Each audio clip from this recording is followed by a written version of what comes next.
하나님 말씀 빌립보서 1장 1절에서 11절까지의 말씀을 보겠습니다. 오늘부터 우리 빌립보서의 말씀을 함께 살펴보게 됩니다. 이 빌립보서의 말씀을 읽어보면 가장 많이 등장하는 단어가 기쁨 혹은 기뻐하라라는 단어입니다. 10번 넘게 기록이 되어 있는데요. 사실 사도 바울의 상황을 생각해 보면 도무지 기뻐할 수 없는 상황이다라는 것을 우리는 알고 있습니다. 감옥에서 가택연금으로 인해서 고통 가운데 있는 바울이 오히려 빌립보 성도들을 위로하며 기뻐하라라고 고백하고 있는데요. 이 기쁨의 근원이 어디에 있습니까? 바로 그리스도 예수 안에 있다. 그래서 이 빌립보서에는 기쁨이라는 단어와 예수 그리스도라는 단어가 가장 많이 등장하면서 바울의 마음과 바울의 상황을 설명하고 있습니다. 우리는 어떨 때 기뻐합니까? 우리가 혹시라도 로또를 사서 로또에 당첨이 되면 참 기쁠 수 있겠죠. 또 내가 하는 일마다 또 내가 자녀를 위한 기도의 소원이 이루어지고 하는 그 모든 일들에 기쁨이 있고, 그렇지만 우리가 정말 기뻐할 수 있는 이유는 그러한 상황과 환경이 아니라 예수 그리스도 안에 있기 때문에 우리는 항상 기뻐할 수 있습니다. 왜 힘들고 어렵는데 어떻게 기뻐할 수 있느냐라고 하지만 그 상황은 언제나 변할 수밖에 없고 우리의 마음 가운데 고난이 사라질 수 없지만 주 안에서 기뻐함이라는 것은 나의 상황과 환경이 아니라 늘 주님 안에서 기뻐할 수 있는 이유가 된다라는 것, 바로 그러한 마음으로 오늘 말씀을 살펴보면 좋을 것 같습니다. 바울은 이 빌립보서를 이제 옥중에서 썼다라고 해서 옥중 서신 중에 하나로 보는데요. 바울이 사실 이 빌립보라는 지역에 가고자 하지 않았습니다. 바울은 전도 여행을 통해서 사실은 오늘날의 튀르키예 지역, 아시아 지역으로 가서 계속해서 복음을 전하려고 했지만 사도행전에 보면 어때요? 성령이 그 길을 막게 되죠. 성령이 오히려 마게도냐로 가서 그곳에서 복음을 전하라고 그렇게 인도하십니다. 그래서 전혀 생각지도 않았던 곳으로 바울이 가게 되는데요.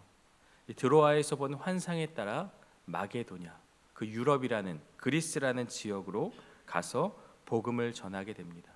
그리고 그곳에서 이제 교회를 세우게 되는데요. 보통의 도시들은 어떻습니까? 회당이 있고 그래도 유대인들이 있었지만 이 빌립보라는 지역에는 회당조차 없었다라고 전해지고 있습니다. 그런 그곳에서 자주색 옷감 장수인 루디아라는 여인을 만나서 교회를 세우게 돼요. 오늘날로 말하면 명품을 파는 어떤 그런 부유한 그러한 사람이었다라고 볼 수 있습니다. 그래서 그곳에서 개척교회를 시작한다라고 보시면 될 것 같습니다. 그런 열악하고 어려운 빌립보 교회이지만 사도 바울이 고난 가운데 있을 때 연보를 통해서 돕게 되고 또 기도함을 통해서 함께하는 그러한 사랑의 교제가 있었던, 코이노니아가 있었던 교회가 바로 빌립보 교회였다라는 것을 기억하면 좋을 것 같습니다. 바울이 떠난 뒤에도 계속해서 후원하였고요, 또 선교 헌금을 보냈고, 또한 죄인의 신분으로 연금되었을 때 에바브로디도를 보내서 살피는 그러한 세심한 사랑까지 보여주는 그러한 바울과 빌립보 교회의 관계가 그러한 관계였다라는 것을 말씀하고 있어요. 이 편지를 쓴 이유가 있겠죠. 첫 번째는요, 바울이 감옥에 갇힌 것이 걱정이 되었기 때문에 그들을 위로하기 위해서 바울이 이 편지를 들었던 것입니다. 그런데 바울은 우리가 내일 살펴볼 본문이지만 12절에 형제들아, 내가 당한 일이 도리어 복음 전파의 진전이 된 줄을 너희가 알기를 원하노라.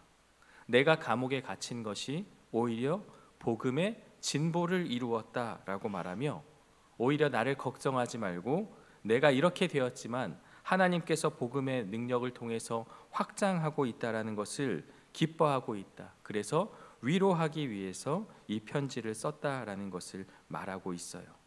그리고 바울이 감옥에 있을 때 여러 가지 일로 선물을 또 사랑을 보내준 것에 대한 감사의 표현으로 이 편지를 썼는데요. 내 괴로움에 함께 참여하였다. 우리가 나중에 살펴볼 4장 14절에 가면 그러한 표현이 나와요. 그리고 또 하나의 이유는 이제 분쟁이 있었어요. 자세히 기록되어 있지 않지만 유오디아와 순두계라는, 오늘날로 말하면 두 분의 권사님이 서로 다툼이 있었다. 그래서 같은 마음, 그리스도 예수의 마음을 품으라고 가르쳐 주고 있습니다. 분쟁이 없는 교회가 없겠죠. 그래서 바울은 이런 분쟁 가운데서 예수님의 마음으로 서로를 사랑하라고 그러한 마음으로 이 편지를 썼습니다. 그리고 복음을 훼손하고 복음을 공격하는 자들에게 교회를 보호하기 위해서 사도 바울이 이 편지를 썼다라고 우리가 생각하면 좋을 것 같습니다. 자, 이제 말씀을 좀 들어가면요, 1절을 보면 그리스도 예수의 종이라는 표현이 가장 먼저 등장해요. 나는 예수 그리스도의 종이다. 이 종이라는 표현이 오늘날은 주님의 종이다, 이렇게 주의 종이다라는 그런 표현을 통해서 괜찮은 표현으로 보이지만, 당시의 종은 노예입니다. 이 둘로스라는 단어인데요, 노예. 그러니까 사람으로 인정받지 못하는, 내 어떤 그런 의사가 전혀 인정되지 않는, 인격적이지 않은, 오히려 사람으로 취급조차 받지 못하는 존재가 바로 종인데요, 보통의 편지에서는 바울이 사도라는 말을 하지만 여기서는 종이라는 표현을 쓰고 있어요. 그래서 학자들은 이 사도라고 쓴 표현은 아마도 바울의 사도권을 인정하지 않아서 의도적으로 사도라는 말을 썼다라고 말하고 있고요, 빌립보 교회는 바울이 사도인 것을 모든 성도들이 다 인정하기 때문에 오히려 종이라는 표현을 썼다라고 그렇게 이야기하고 있습니다. 그런데 이제 이 편지를 보낸 발신자가 있겠죠. 바울과 디모데가 보냈다라고 말하고 있어요. 이 1절부터 8절까지가 이제 빌립보 교회에 대한 인사말인데요, 이 바울과 디모데가 그럼 이 편지를 쓴 것인가라고 생각할 수 있지만, 사실 바울이 썼고 디모데는 바울의 동역자입니다. 영적 아들로서 바울과 함께 사역을 했기 때문에 바울은 디모데도 같은 마음으로 우리가 함께하고 있기 때문에 바로 발신자로서 디모데를 함께 써준 것이다 라고 볼 수가 있습니다. 그런데 또 그리스도 예수 안에서라는 표현이 나와요. 그리고 2절에도 주 예수 그리스도로부터, 1절과 2절 이 두 절 사이에 그리스도 예수 그리스도라는 표현이 계속해서 반복되고 있습니다. 그리스도 예수 안에서, 주 안에서 바울이 기뻐할 수 있는 이유가 바로 그리스도 안에 있기 때문이다라는 것을 다시 한번 말하고 있어요. 그러면서 이제 이 편지를 받는 수신자에 대해서 정의하겠죠. 빌립보에 사는 모든 성도와 또한 감독들과 집사들에게 편지하노니. 성도가 가장 먼저 나옵니다. 우리는 사실 성도에 대한 오해가 있어요. 성도는 교회에 얼마 나오지 않은, 그 교회를 오래 다녔다면 여전히 성도다라고 하면 뭔가 신앙생활을 제대로 하지 못한 그러한 편견을 가질 수가 있는데요, 사실 성도라는 것은 이 분리하다라는 단어에서 나왔어요. 그것은 바로 거룩, 구별된을 뜻하죠. 예수 그리스도를 믿음으로 말미암아 구별된 자가, 또 그래서 이 땅 가운데서 구별된 삶을 사는 사람이 바로 성도라는 거예요. 감독과 집사, 감독은 오늘날로 말하면 가르치는 장로, 바로 목사를 뜻하고요, 집사는 사역하는 장로도, 그래서 목양 장로, 그래서 오늘날 장로나 안수 집사님들을 뜻한다고 볼 수가 있는데요, 그들보다 먼저 성도를 앞세워서 썼다라는 것, 결국 교회 또한 교회를 이끌어가고 교회를 위해서 충성하는 자들은 바로 모든 성도들이 함께 해야 된다. 교회가 교회되는 이유가 여기에 있다라는 것을 말하고 있습니다. 그러면서 2절에서 하나님 우리 아버지와 주 예수 그리스도로부터 은혜와 평강이 너희에게 있을지어다. 은혜와 평강에 밑줄을 그으면 좋을 것 같고요, 그것이 누구로부터? 주 예수 그리스도로부터 주어진 것이다. 우리가 은혜라 하면 카리스라고 하고요, 평강은 에이레네, 샬롬을 뜻합니다. 그래서 이 문안 인사 가운데 들어간 모든 은혜와 평강, 우리의 구원, 그리고 샬롬의 은혜가 누구로부터 주어진다고요? 예수 그리스도로부터 주어진다라는 것. 우리의 환경과 상황 때문이 아니라 예수님으로부터 주어지는 은혜와 평강이 우리 모든 성도님들께 함께 하리라라는 그러한 고백으로 사도 바울은 이 편지를 시작하고 있습니다. 교회를 교회되게 하는 열쇠, 교회를 교회되게 하는 것이 바로 그리스도 예수로부터 주어지는 은혜와 평강이라는 것을 우리에게 말씀하고 있습니다. 자, 그러면서 3절에 보면 내가 너희를 생각할 때마다 나의 하나님께 감사하며 라는 표현이 있어요. 이 말씀을 참 읽어 내려가면서 바울이 빌립보 교회를 향한 사랑이 너무나도 크구나라는 것을 느낄 수 있게 되었는데요. 내가 너희를 생각할 때마다, 생각만 해도 하나님께 감사한다.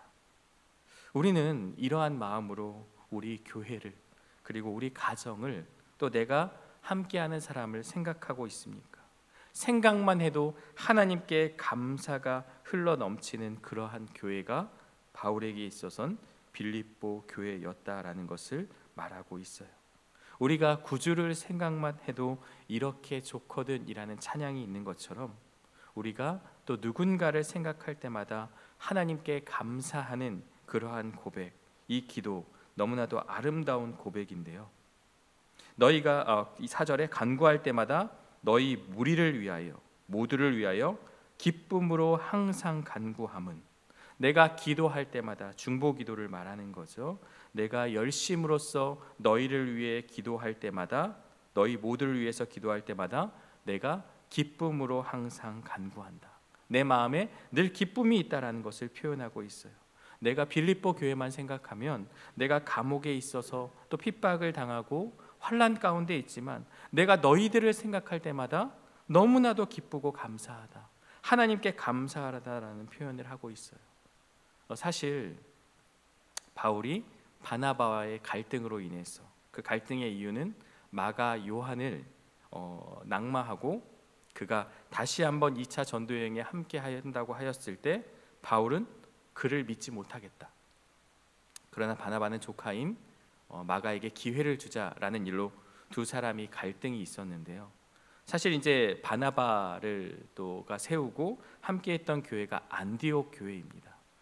그렇다면 이렇게 갈라진 상황에서 상식적으로 우리가 생각할 때 안디옥 교회가 어느 지도자를 돕겠습니까?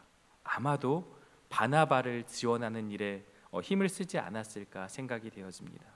그렇다면 바울이 전도 여행과 그 모든 상황들은 더 힘들었다라고 밖에 볼 수 없어요. 그래서 우리와 함께하고 나를 위해 힘써준 이 빌립보 교회를 향한 감사가 기쁨 가운데 넘칠 수밖에 없는 것은 내 사역과 그 모든 것들에 있어서 함께하였기 때문이다라는 것을 우리가 한번 생각하고 말씀을 보면 좋을 것 같습니다. 내가 이렇게 기도하고 기쁨으로 기도할 수 있는 이유가 무엇이냐? 5절 말씀을 볼까요? 너희가 첫날부터 이제까지 복음을 위한 일에 참여하고 있기 때문이라. 첫날부터 이제까지 이 교회가 세워지고 또 그들이 하나님 나라 백성이 되고, 그리고 지금까지 복음을 위한 일에 참여하고 있기 때문에 내가 너희를 위해서 기쁨으로 간구한다. 사실 멈추지 않고 지속하는 것이 참 힘든 일입니다. 우리가 어떤 사역을 하게 되더라도 시작하는 것은 어렵지 않아요. 제가 교회 사역을 할 때도 어떤 새로운 사역을 할 때마다 그것을 시작하는 것보다 지속하고 유지하는 것이 과연 가능할까라는 질문을 던지고 생각을 했는데요. 첫날부터 이제까지 빌립보 교회의 성도들은 이 복음을 위한 일에 참여하고 있다. 이 참여라는 것이 코이노니아, 교제를 말하는데요. 그냥 먹고 즐기는 교제가 아니라 이 교제 안에는 연보, 그러니까 섬김, 구제, 그런 어떤 물질로 또 함께하는 그러한 내용이 포함되어 있거든요. 그들의 상황이 넉넉지 않지만 사도 바울의 사역과 그 모든 것들을 위해서 함께 참여하고 있다. 비단 물질만이 아니라 이 바울의 사역을 위해서 기도하고 마음 아파하고 함께하는 그러한 마음이 있었다라는 것을 말하고 있습니다. 우리는 정말 복음을 위한 일에 참여하고 있습니까? 나는 지금 그저 교회에 다니면서 신앙생활하고 있지만 내가 정말 복음을 위한 일에 참여하고 있는가? 그러니까 예배를 드리고 하는 모든 것들도 중요한 일이지만, 그것은 성도로서의 당연한 일이지만, 정말 내가 복음을 위한 일에 거창한 일이 아니라 정말 누군가를 위해 기도하고 환난 가운데 있는 성도를 위해 중보하고, 또 우리가 또 함께 협력하고 파송한 또 선교지를 위해서 기도하고, 또 우리가 이 교회의 모든 또 직분자들과 또 사람들을 위해서 기도하고 하는 그 모든 일, 정말 내가 복음을 위한 일에 참여하고 있는가라는 질문을 우리가 던지면서 우리가 한번 생각해 보면 좋을 것 같습니다. 또한 우리가 무엇입니까? 지속하는 것이 왜 힘드냐면, 우리가 송구영신 예배를 지나고 나서 성경 일독을 좀 해야겠다. 물론 이 자리에 함께 하신 성도님들은 매일 성경을 통해서 늘 말씀 묵상의 삶을 살지만, 또 그렇지 못한 상황 가운데 있는 성도들은 창세기를 피고 읽어 내려가지만 어때요? 출애굽기에서 한번 위기가 오죠. 그리고 레위기. 그래서 저는 이 레위기가 내 위기다라고 많이 얘기해요. 이 성경을 읽다 보면 도대체 무슨 내용인지, 왜 제사를 드리는지 모를 정도로 그런 위기가 오죠. 그만큼 우리가 계속해서 무언가를 하는 것이 쉬운 일이 아닌데, 지금까지 첫날부터 이 빌립보 교회는 복음을 위한 일에 참여하고 있었다라는 것, 내가 기쁨으로 간구하는 이유가 여기에 있다라고 말하고 있어요. 마지못해서가 아니라 정말 기쁜 마음으로 기도하고, 그 기도의 내용은, 기도의 대상은 차별이 없는 모든 성도를 위한 기도였다. 그리고 두 번째는요, 기쁨으로 간구하는 이유가 너희 안에서 착한 일을, 구원의 일을 시작하신 이가 그리스도 예수의 날까지 이루실 줄을 우리는 확신하노라. 우리 안에서 이 일을 시작하신 예수 그리스도가 그 일을 이루는 그 예수 그리스도의 날까지 이루실 것을 나는 확신한다라고 말하고 있어요. 내가 포기하지 않고 간구하고 기도해야 될 이유는 바로 여기에 있어요. 하나님께서 그 일을 이루실 것이 분명하기 때문입니다. 내가 기도하고 물론 내 방향과 내 생각대로 이루어지지 않을 수도 있지만 이루실 분이 하나님이시기 때문에 나는 기쁜 마음으로 너희를 위해서 간구하고 있다. 우리가 주님을 위해서 기도하고 또 그 기도하는 그 근거가 여기에 있습니다. 하나님께서 이루실 것을 확신하기 때문이다. 1장 6절의 말씀 우리의 마음에 또 새기기를 간절히 원합니다. 그러면서 7절에서 내가 너희 무리를 위하여 이와 같이 생각하는 것이 마땅하니 이는 너희가 내 마음에 있음이며, 내 마음에 있다. 그러면서 나의 매임과 복음을 변명함과 확정함에 너희가 다 나와 함께 은혜에 참여한 자가 됩니다. 5절에서 참여하고 있기 때문, 그리고 7절에서 참여한 자가 됩니다. 바울과 함께 고난에 동참하고 있다. 바울을 위해 기도하고 있다. 바울을 위해 돕고 있다. 이 모든 일에 함께하고 있다. 교제하고 있다라고 다시 한번 이야기하고 있습니다. 내가 너희를 위해서 이와 같이 생각하는 것은 당연하다. 왜냐하면 너희가 내 마음에 있는데 너희가 나의 매임과 복음을 변명하고 확정함에 다 나와 함께 은혜에 참여한 자가 되었기 때문이다. 그러면서 8절에 내가 예수 그리스도의 심장으로 너희 무리를 얼마나 사모하는지 하나님이 내 증인이라.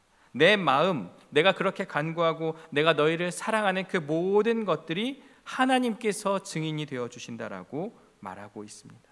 내 감정과 마음이 예수 그리스도의 마음으로 너희를 사랑하고 또 예수님의 마음으로 바라보고 있다.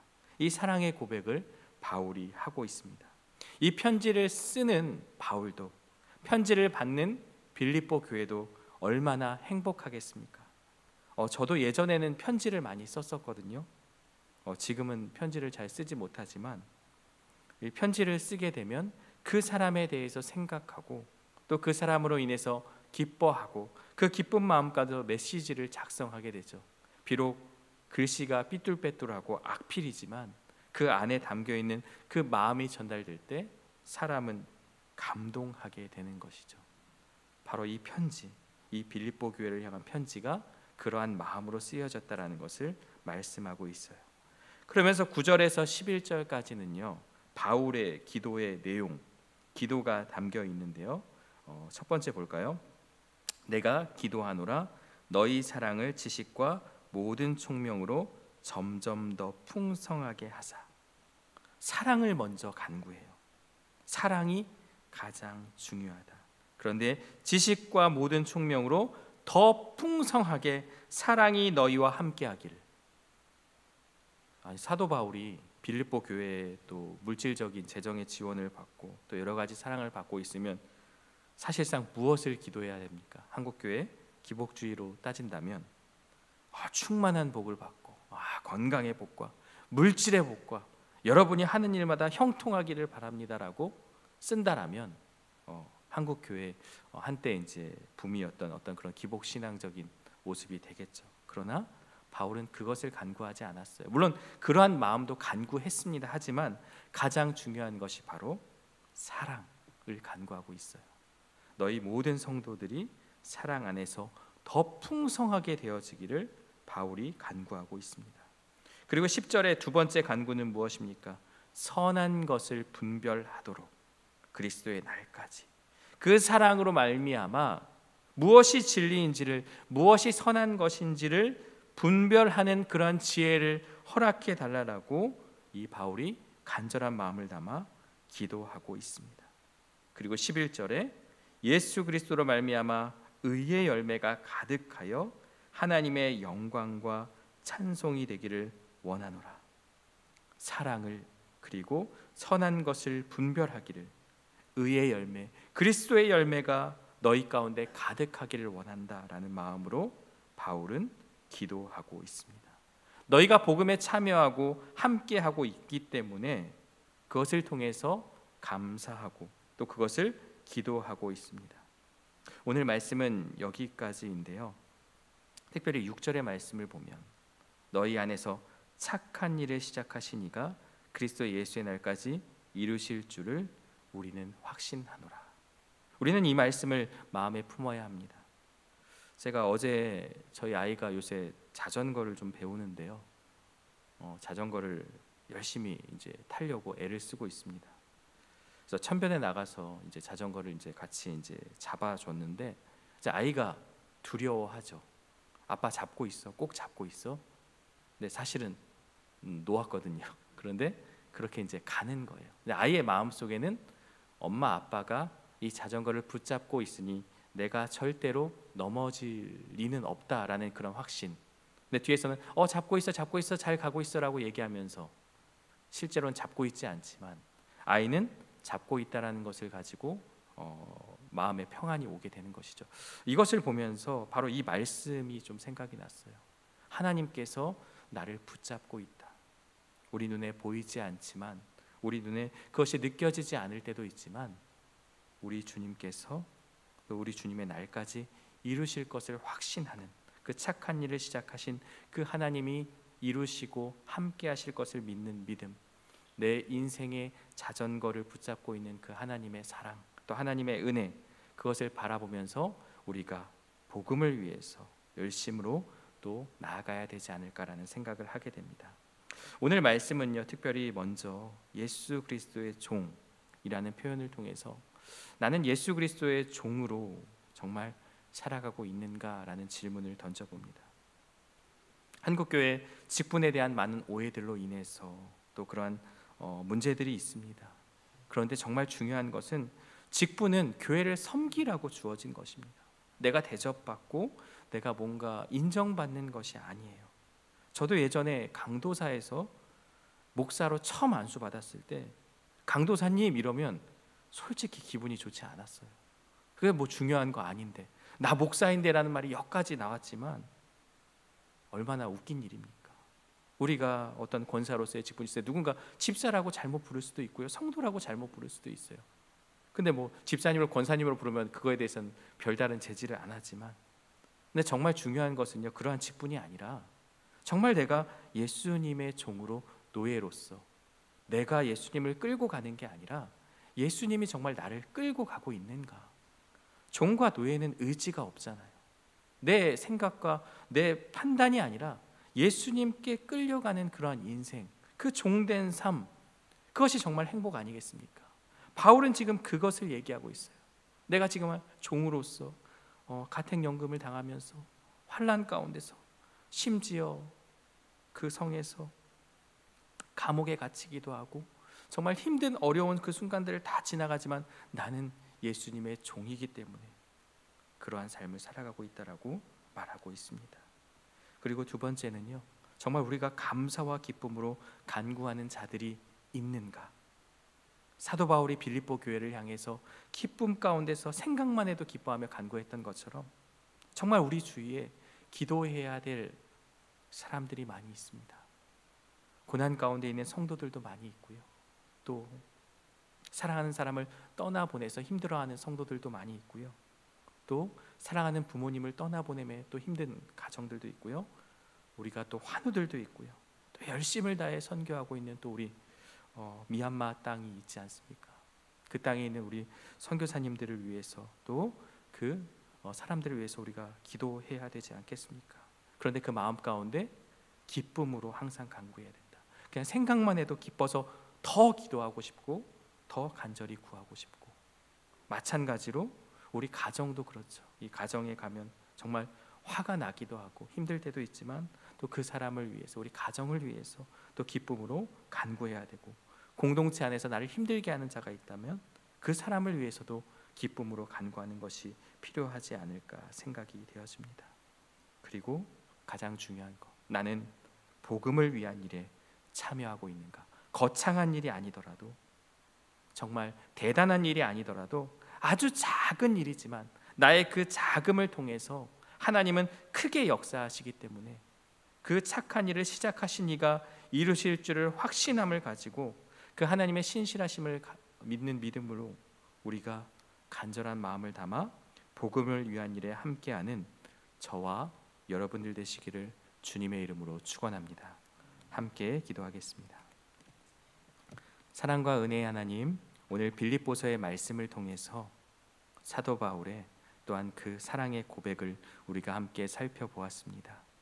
오늘 우리도 예수 그리스도의 종됨을 기억하고 내 뜻과 내 의지가 아니라 하나님의 의지와 뜻대로 나아가는 우리들의 삶이 되게 하여 주옵소서. 시작하신 이도 또 마치신 이도 하나님이시오니 그 확신을 가지고 복음을 위한 일에 참여하는 우리 모두가 되게 하여 주시고, 우리 주위에 있는 힘들고 고난당하는 자들에게 기쁨으로 항상 간구하는 우리 모두가 될 수 있도록 인도하여 주옵소서. 예수님의 이름으로 기도드리옵나이다. 아멘.